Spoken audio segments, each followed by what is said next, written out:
गोटिए नदी कूଳରେ गोटिए पहाड़ थिला। सेही पहाड़रे गोटिए बड़ गछ थिला। सेही गछरे अनेक प्रकार पक्षी बसा करी रहुथिले। सेही गछर कोरडरे गोटिए बुढ़ा सागुणा भी रहुथुला। सागुणाटी बुढ़ा हो जाइथिबा जोगु तार आखिर शक्ति कमी जाइथाए। ता शरीरर शक्ति मध्य कम हो जाइथाए।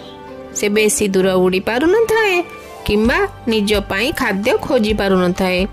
बुढ़ा सागुणार एपरी अवस्था देखी सेही गछरे थिबा अन्य पक्षी मानंकर दया हेला। सेमाने निज निज खाद्यरु किछि बंचेई से बुढ़ा सागुणा को देले। तेणु आहार खोजिबा पाई सागुणा को कुआडे जीवाकू पड़िला नाही। पक्षी मानंकर एही साहाय्य बदଳରେ सागुणाटी गछरे रहिकी सेमानंक छुआ मानंकु जगी रहिला। पक्षी माने आहार खोजिबा पाई गला बेले सागुणा सेमानंकर छुआकू जगिला। थरे गोटिए बड़ बिलेई सेई बाट देई जाउथुला। गछ उपरे चढ़ई छुआ मानंकर किचिरी मिचिरी शब्द ता कानरे पड़िला। चढ़ई छुआ मानंकु खाइबा पाई से धीरे धीरे गछ को चढ़िला। चढ़ई छुआ माने डरिकिरी पाटी कले। चढ़ई मानंक पाटी शुणी बुढ़ा सागुणा जानी परिला केही जणे आसुछि। बिलेई जेपरी गछ उपरे पहुंचिला सागुणा पाटी गला, किए से?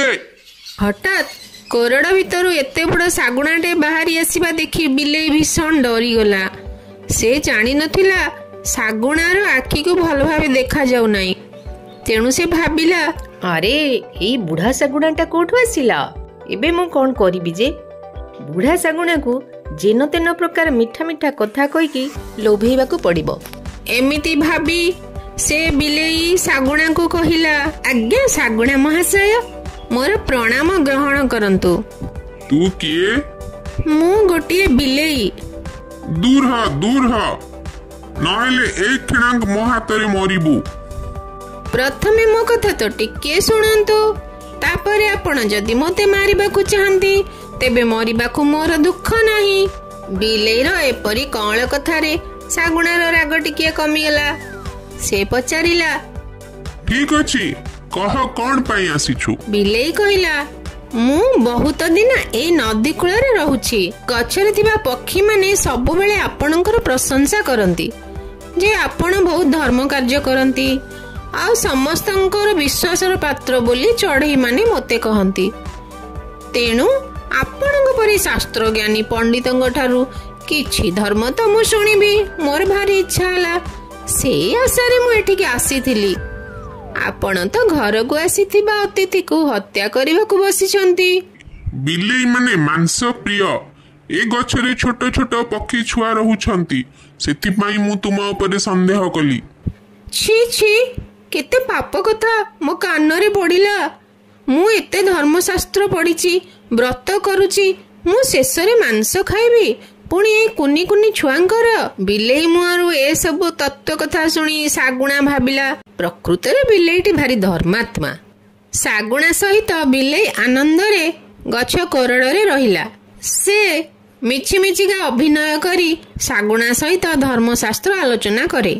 बिलेई जानी पारिथाए कि सागुणा आखि को भल भावे देखा जाउ नाही।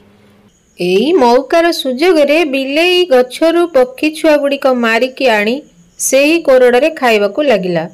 बिचरा सागुणा को एसबु जणा न थाए। बिलेई पक्षी छुआ मानंकु खाउथिबारु प्रतिदिन गोटिए बा दुईटी पक्षी छुआ निखोज हेबाकू लागिले। पक्षी माने छुआ मानंकु जेते खोजिले भी पाइले नाही। धीरे धीरे बिलेई सबू पक्षी छुआंकु खाइदेला।